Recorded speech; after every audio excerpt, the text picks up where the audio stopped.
حکم آ گیا تو ابراہیم علیہ السلام نے اسماعیل علیہ السلام سے کہا کہ اے بیٹا، فرمایا قال یا بنی انی ارا فی المنام انی اذبحک فانظر ماذا تری، کہا کہ اے بیٹا، قال یا بنی، اے بیٹا مجھے رب کا حکم ہے،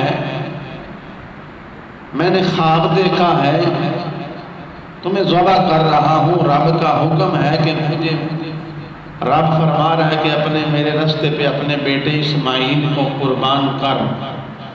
بیٹا اس میں تیری رائے کیا ہے؟ اب جان کی بازی ہے، جان انسان کو ہر چیز سے عزیز ہوتی ہے، جان ہے تو جہان ہے، تو اس لیے یہ ساڑھے کسی بچے نہ کی بندے دی خیر لگ جانا ہے، گوڑی لگ جانی ہے،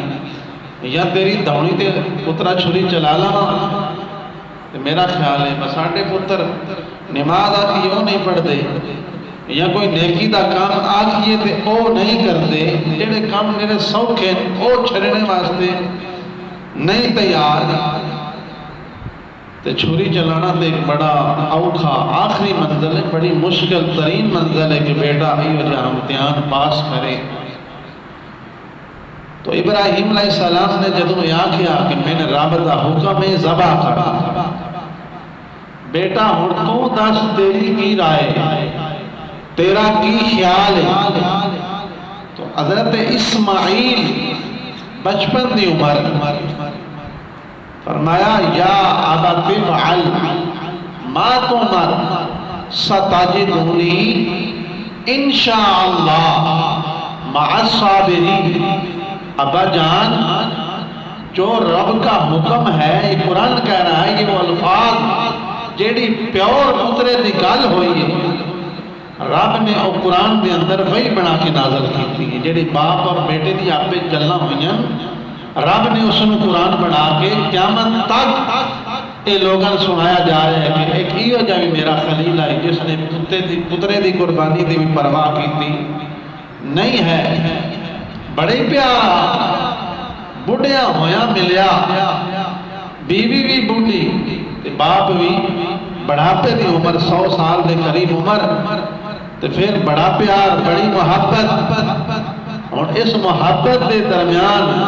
ایک پاس سے خدا دی محبت، خدا دا حکم ہے، اور ایک پاس سے جو اس بیٹے دی محبت ہے اسماعیل جدا باپ بھی نبی ہے اور بیٹا جڑا ہے پیدا ہویا وہ بھی نبی ہے، اور ابراہیم علیہ السلام نے یہ بھی خصوصیت حاصل ہے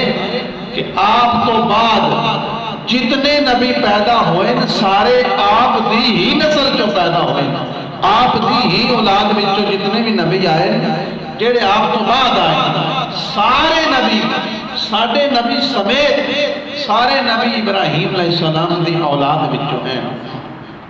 تو برادران اسلام، ابراہیم علیہ السلام